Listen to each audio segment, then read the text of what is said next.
জেলার সভাপতি এবং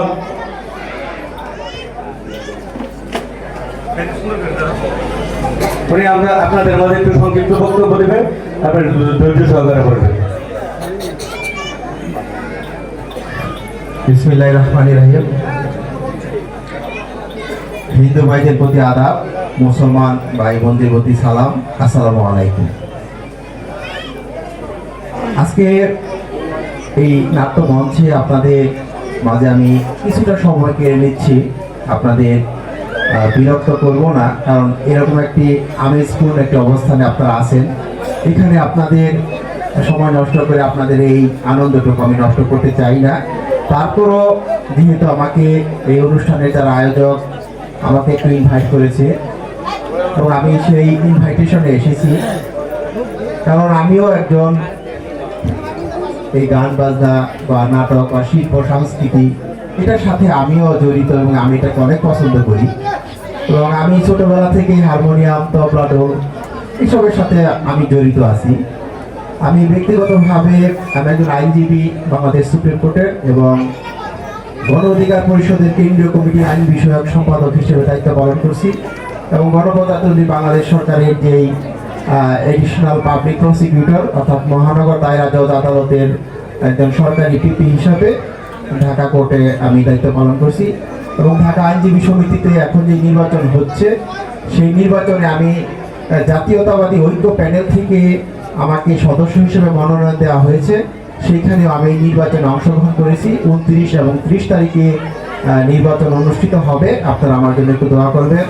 আর এই প্রোগ্রামটি আমরা নির্বাচনকালীন সময় করতে চেয়েছিলাম, তো ওই সময় নির্বাচনের সময় ডিসি মহোদয় বলেছিলেন যে একটু নির্বাচনের সময় এই ধরনের প্রোগ্রামগুলো করলে একটু সমস্যা হয়, কারণ আইন শৃঙ্খলা একটু অবনতি ঘটতে পারে। সেই দিক বিবেচনা করে তখন আমাদেরকে একটু পারমিশন দেয়নি। কিন্তু এইবার যখন অনুষ্ঠানটি হচ্ছে তখন আমি এডিএম মহোদয়কে আমি জানিয়েছি এবং আবেদন করেছি। তারা বলেছে হ্যাঁ, একটি শিল্প সংস্কৃতি অনুষ্ঠান, এটা তো বাংলার কৃষ্টি কালচার, বাংলার একটি কৃষ্টি কালচার, জারি গান, সারি গান, বিচার গান, মঞ্চ নাটক, যাত্রাপালা, এটা হচ্ছে বাংলার কৃষ্টি কালচার, ঐতিহ্যের সাথে জড়িত।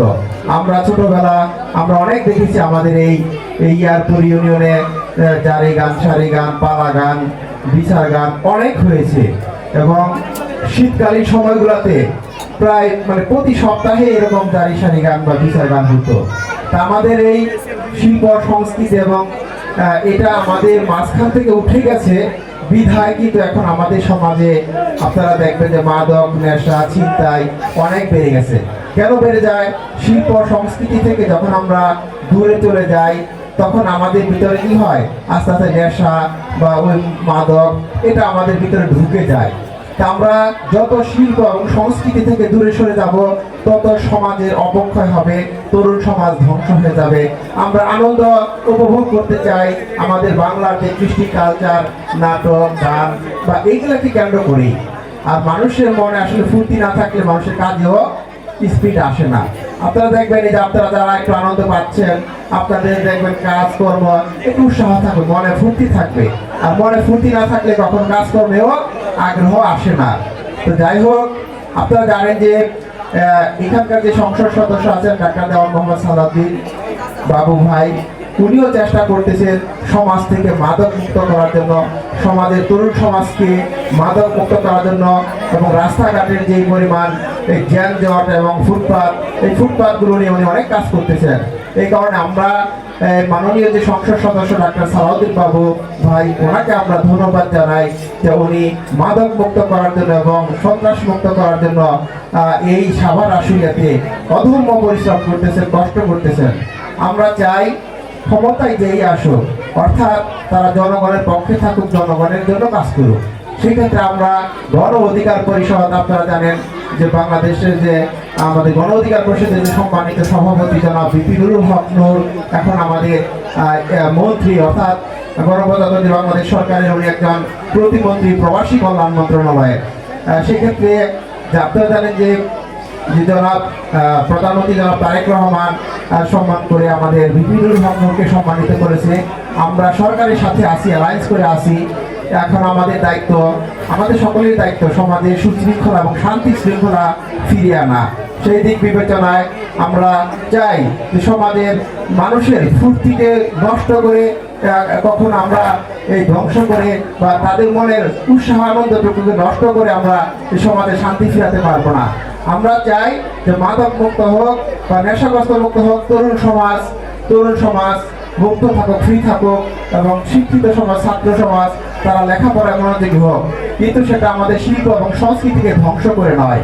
তাই আমি মনে করি যারা এটি আয়োজন করেছেন, আয়োজক কমিটির আজকে মিয়াজউদ্দিন ভাই, শরীফ ভাই সহ আমাদের গণ অধিকারের অনেক নেতৃবৃন্দ আছে, যারা জানেন এই এয়ারপোর্টের অনেক নেতৃবৃন্দ এখানে হেল্প করেছেন, সহযোগিতা করেছেন।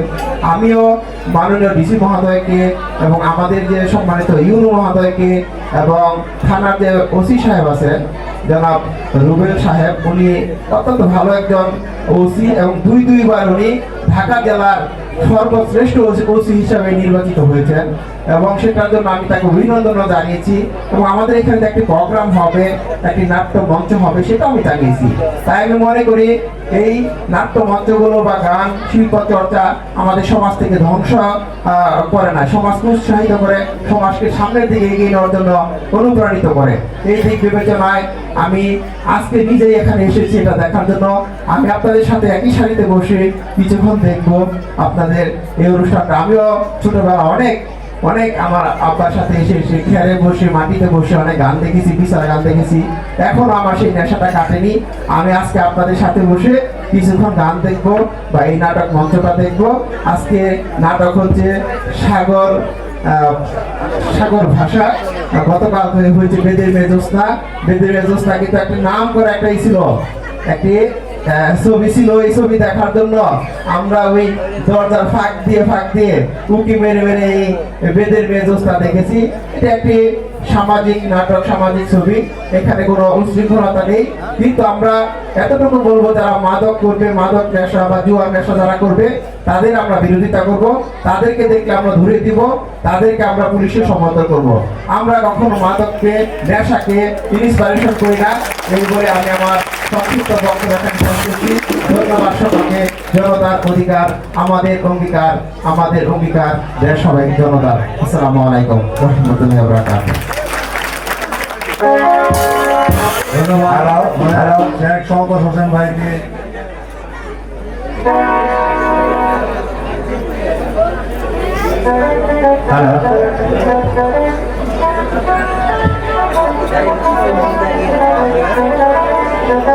Thank you.